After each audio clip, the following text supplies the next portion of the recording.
of Minds podcasts. Now, Harmony of Minds is a mental health initiative that brings about mental health awareness through the creative arts. When we talk about Harmony of Minds podcast, we talk about stories from those in the creative sector, innovative sector.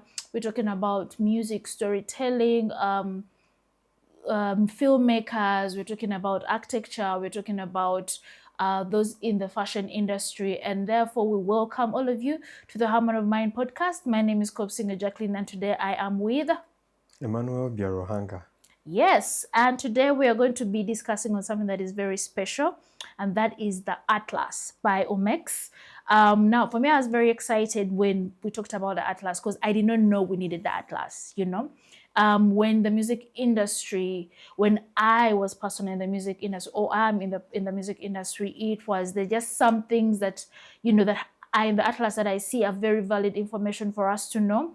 And for a young creative that is going out there, I think you should go and get yourself the Atlas and maybe scrutinize it, see how the information that is in there can help you. So Emma, did you see the Atlas? Yes, I did. And honestly, it has brought out a number of things. Yes. For all the past generations, we haven't really seen any maybe organization come up to break down data for us that we're able to analyze and see. Yes. Are we really in a ditch, or are we really developing? Yes. Yes. I understand, yes, this was more focused on the music sector.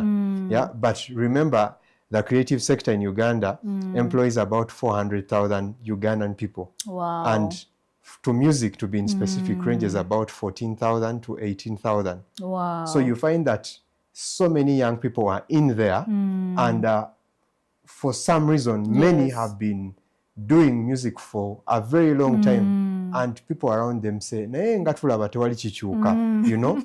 So I believe this Atlas has come out to answer those questions that we were thinking about, while some others were just giving us this whole thing that because of the lavish lifestyles most artists live, then we think everything is good.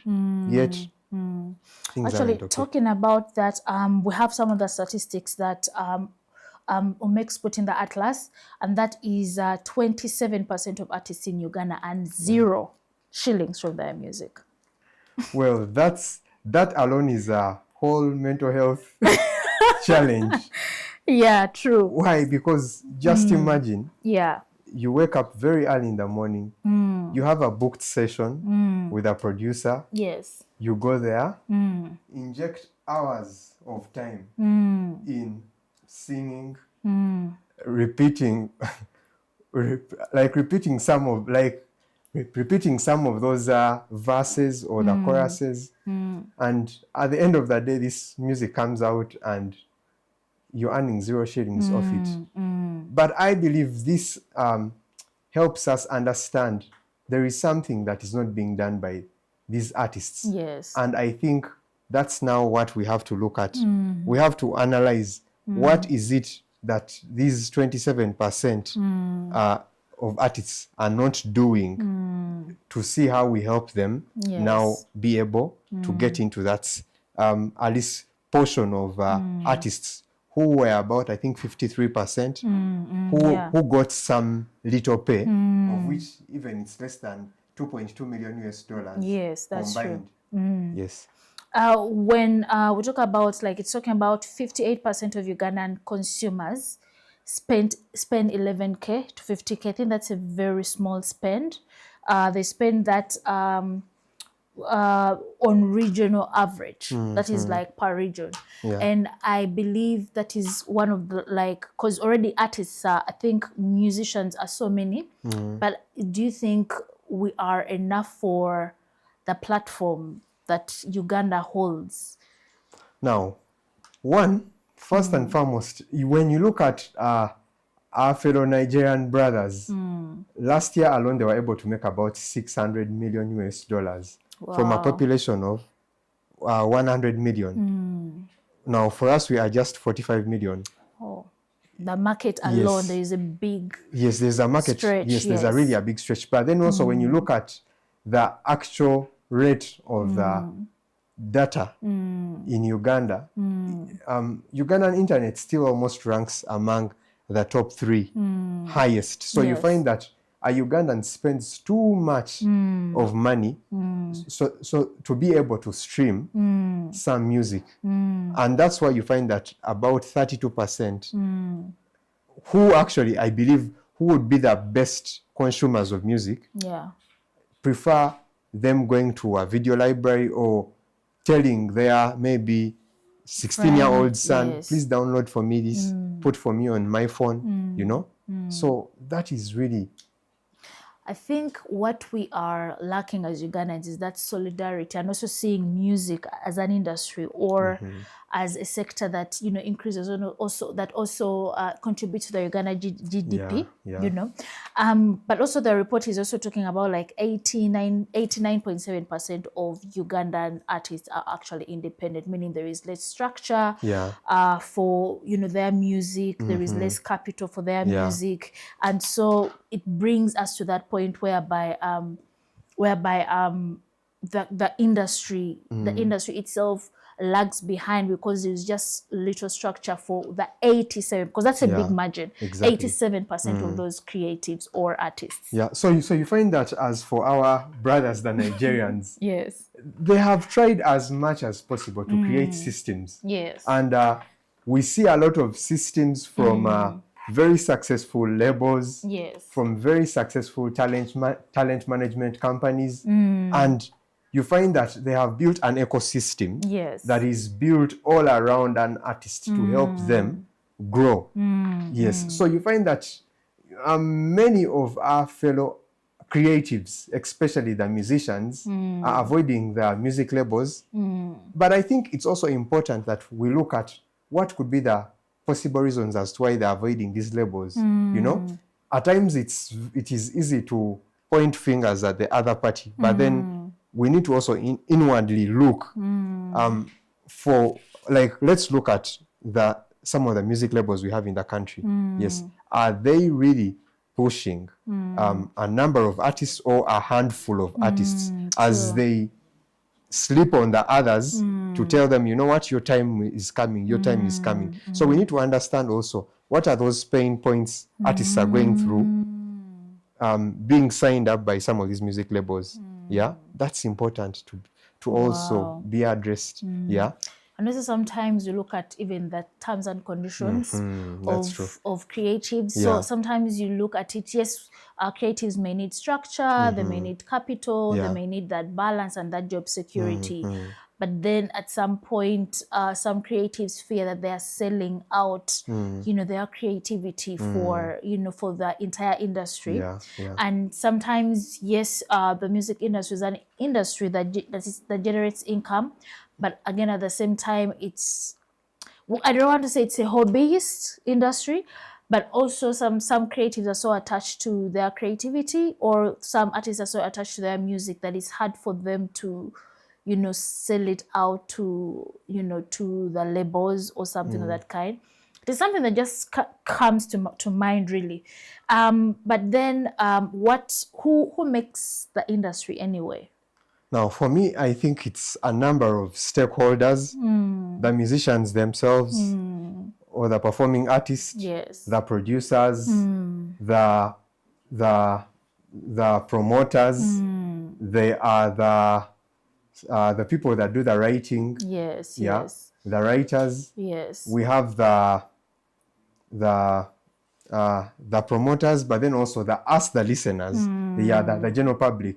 But I think one of those important stakeholders that have noticed, that have transformed the music scene in Africa are the people in the diaspora. You find that wow, that's a good take. Exactly, because you find that for some of our brothers and sisters in the diaspora, especially the South Africans and the Nigerians, they are embracing their own music because I think it's culturally grounded. They have that kind of bit of Afrobeat, they try to infuse in some of their culture in the beat, but also in the dress code, in the music videos.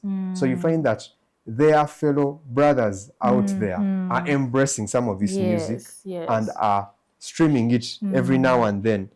Actually, before you know it, it's adding to the level of consumability, of their music. So when you talked about the issue, or that when you talked about diaspora, I also, I got to realize that most artists in Uganda, when they're leaving the country, they go, oh, they're calling you in UK, they're calling them in Canada, they're actually performing for the Ugandan population in those countries. And I think that is something that we do not look at as, struggling artists, that yes, like when they go out there, it's actually the Ugandans that are consuming their music. And that is, I think, something that is beautiful to know.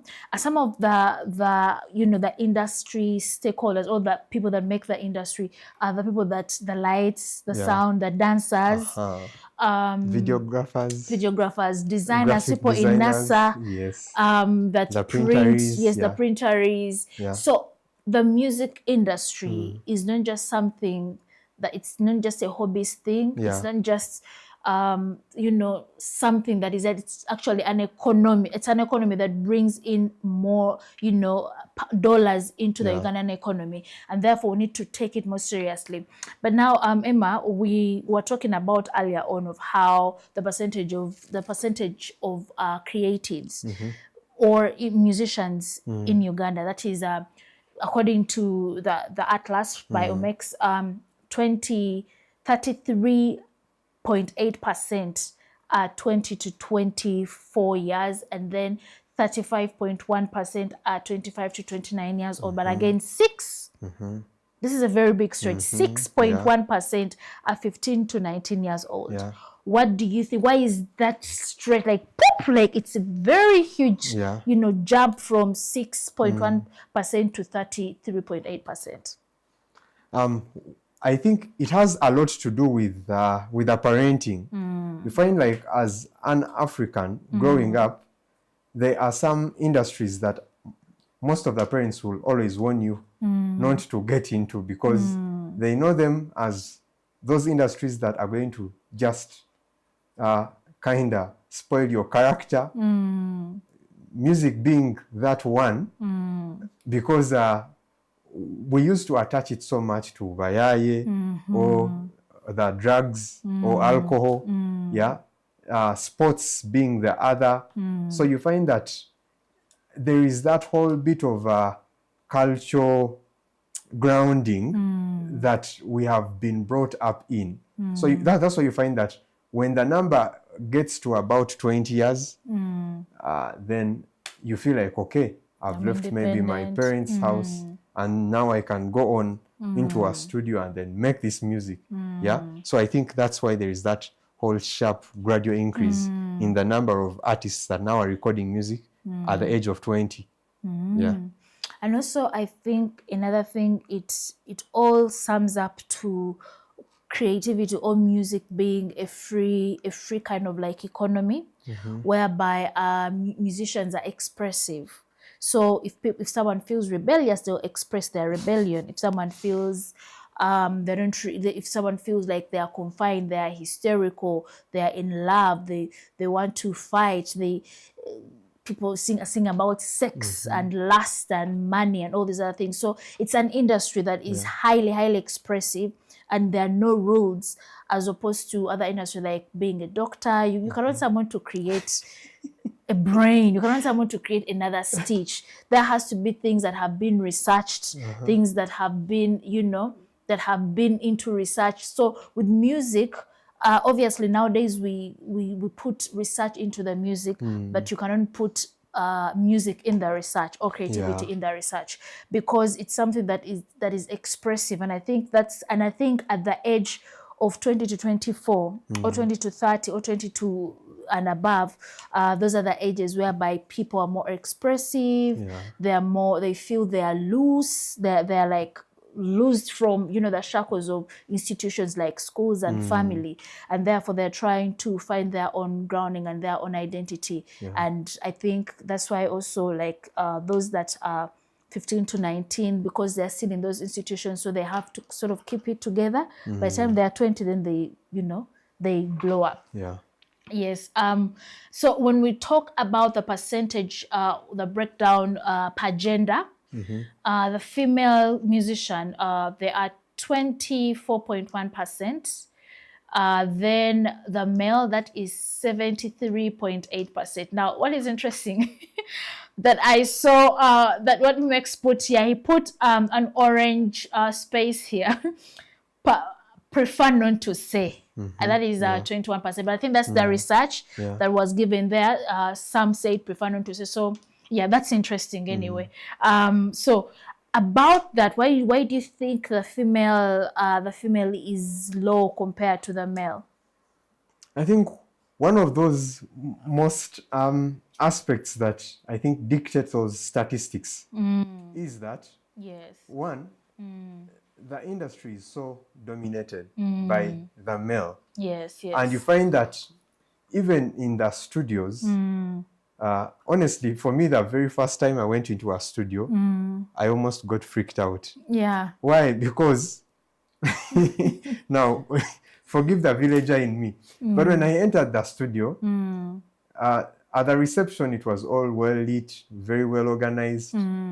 Now that was the man in me getting so shocked. Now, when I entered into the studio, it was all too dark and it was all too quiet. And I just imagine myself being a lady, you know, in such a kind of space. So I think there could be a number of insecurities, just apart from that only. But there could be a number of insecurities that come with that. Then we have often had